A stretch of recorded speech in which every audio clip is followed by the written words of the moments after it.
नमस्कार बंधुरा रीता किचेन हाउसের পক্ষ থেকে জানাই স্বাগত। আশা করি আপনারা সবাই ভালো আছেন। চলে এসেছি প্রতিদিনকার মতো নতুন একটি রেসিপি নিয়ে। এখানে একটি পাত্রে দেখতে পাচ্ছেন দুটো কলা রয়েছে, এটা পাকা কলা, আর রয়েছে একটা ডিম। আজকে ডিম আর কলা দিয়ে একটি জলখাবার রেসিপি আপনাদের কাছে শেয়ার করব। প্রথম থেকে শেষ পর্যন্ত দেখতে থাকুন, আশা করি আপনাদের ভালো লাগবে। প্রথমে ডিমটাকে ফাটিয়ে নেব। একটি বাটি নিয়েছি, বাটির মধ্যে ডিমটাকে ফাটিয়ে নেব। আর এখানে নিয়েছি 4 টেবিল স্পুন চিনি, চিনিকে গুঁড়ো করে নিয়েছি। এই চিনিটা ডিমের মধ্যে দিয়ে দেবো আর ভালো করে ফেটিয়ে নেব।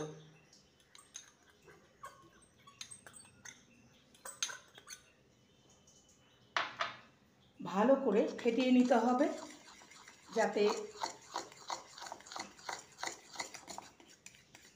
মিশ্রণটা একটা ফোমে পরিণত হয়।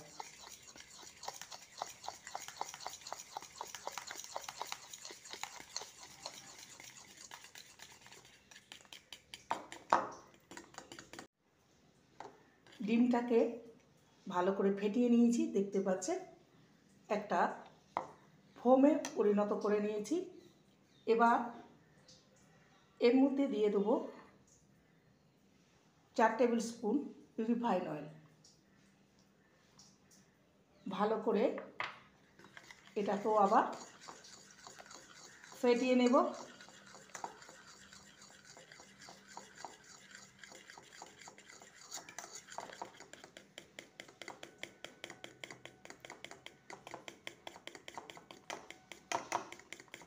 ভালো করে ফেটানো হয়ে গেছে, এটাকে সাইডে সরিয়ে রাখবো।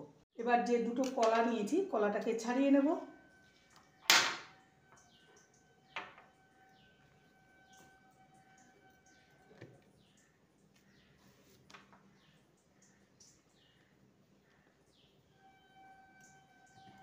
এবার কলাগুলোকে একটা ছুরির সাহায্যে পিস পিস করে কেটে নেব। এরকম সাইজ করে কেটে নেব।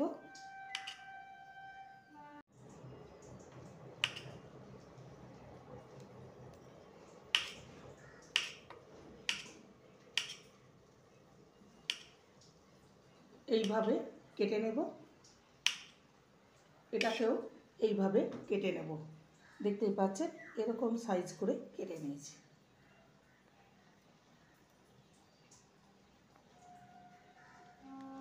দুটো কলাকে এরকম পিস পিস করে কেটে নিয়েছি। এবারে একটা মিক্সির জার নিয়েছি, কয়েকটা কলার পিস রেখে বাকিগুলো পেস্ট করে নেব।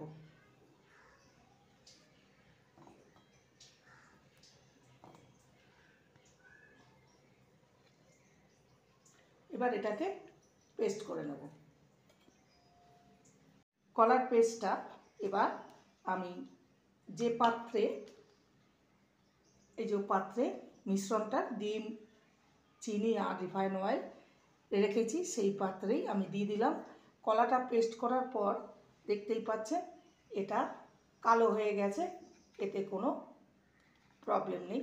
কলা পেস্ট করলেই একটা কালচে ভাব এসে যায়। এবারে একটা ছাঁকনি নিয়েছি, এই ছাঁকনির মধ্যে এখানে আমি 1 কাপ ময়দা নিয়েছি, তার সাথে নিয়ে নেব সামান্য লবণ আর 1 টিস্পুন বেকিং সোডা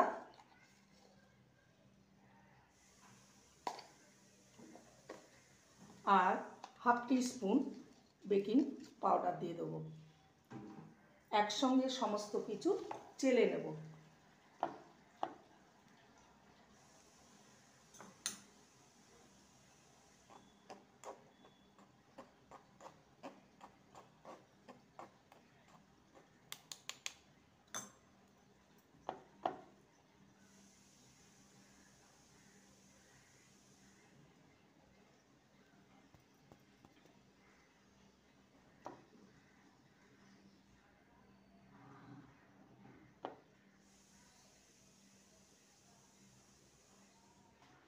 এটা চেলে নিয়েছি। এবার ব্যাটারটাকে ভালো করে মেখে নেব।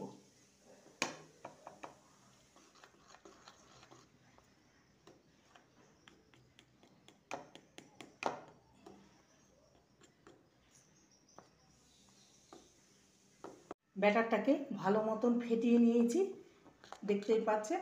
এবার এর কনসিস্টেন্সি ঠিক এরকম হবে।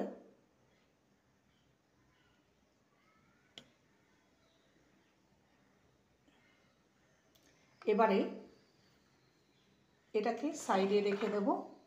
আমি এরকম একটা টিফিন কৌটো নিয়েছি, এর মধ্যে একটা পেপার নিয়েছি, পেপারটাকে এর মধ্যে দিয়ে দেবো।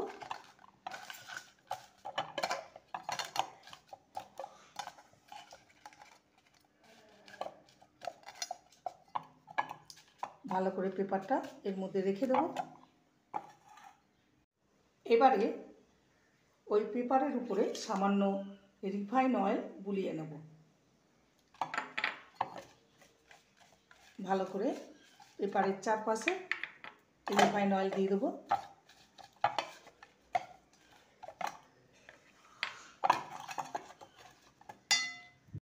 ভালো করে পেপারের গায়ে রিফাইন অয়েল দিয়ে দিয়েছি। এবারে এর উপরে সামান্য চিনি ছড়িয়ে দেবো ক্যারামেলের জন্য। অল্প চিনি ছড়িয়ে দেবো।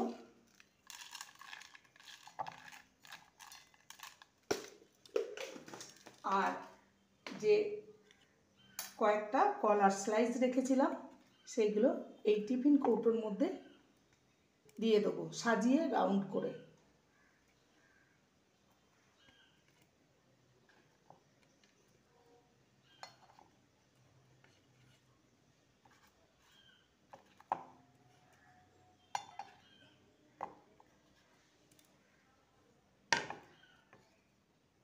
এই যে রাউন্ড করে সাজিয়ে দিয়েছি। এবারে মিশ্রণটা দিয়ে দেবো।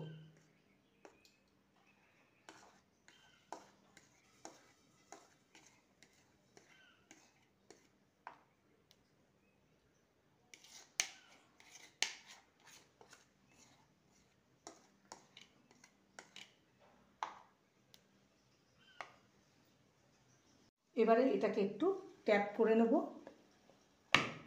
যাতে সমান হয়ে যায়, আর ভেতরে যদি হাওয়া থাকে সেটা ভালো মতন বেরিয়ে যাবে। এবারে চলে যাব এটাকে বেক করতে।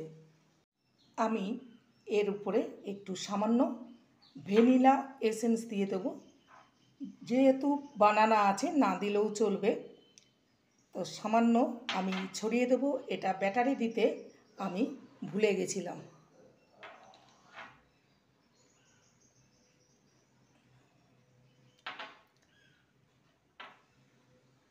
এবারে এটাকে বেক করে নেব। গ্যাসে আগের থেকে কড়াই চাপিয়ে দিয়েছিলাম, প্রিহিট করে নিয়েছি। এবারে ঢাকাটা খুলে দেব, একটা স্ট্যান্ড বসিয়ে দেব, আর ওর উপরে টিফিন কৌটোটা দিয়ে দেবো। দিয়ে ঢাকা দিয়ে লো টু মিডিয়ামে রেখে 30 মিনিটস বেক করে নেব। 30 মিনিটস হয়ে গেছে, কেকটাকে বেক করতে দিয়েছিলাম। এবার ঢাকাটা খুলে দেখে নেব। দেখতেই পাচ্ছেন কতটা সুন্দর ফুলে উঠেছে। এবার একটা টুথপিকের সাহায্যে দেখে নেব যে এটার গায়ে লেগে যাচ্ছে কি না। একদমই লেগে যায়নি, দেখতেই পাচ্ছেন। এটা রেডি হয়ে গেছে। গ্যাসের ফ্লেমটা অফ করে দিয়ে বাটিটাকে ঠান্ডা করে নিয়ে তারপর আপনাদের সামনে পরিবেশন করব। কেকটা আগের থেকে তুলনামূলকভাবে ঠান্ডা হয়েছে, পুরোপুরি ঠান্ডা হয়নি। এবার এটাকে ডিমোল্ড করে নেব।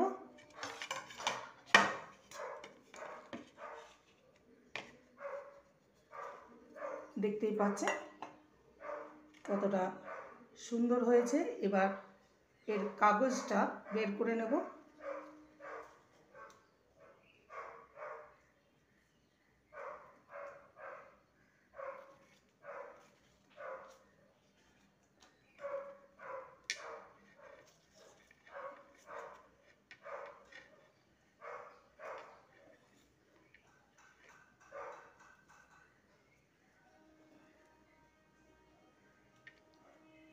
সাইডের কাগজগুলো আছে।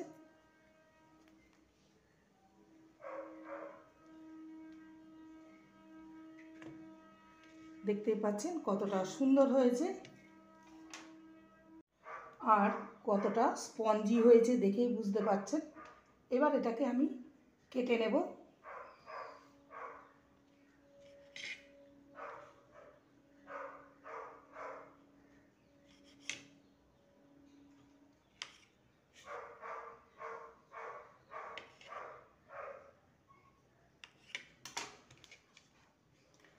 এই যে দেখতেই পাচ্ছেন কতটা জালিদার হয়েছে।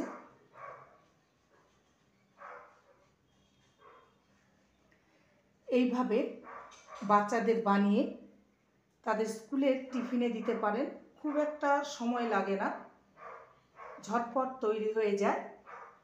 আর সকালের ব্রেকফাস্টে বা সন্ধেবেলায় চায়ের সাথে এটা পরিবেশন করতে পারেন। রেসিপিটি ভালো লাগলে প্লিজ লাইক করবেন, কমেন্ট করবেন, শেয়ার করবেন। চ্যানেলটিকে সাবস্ক্রাইব করার অনুরোধ রইল।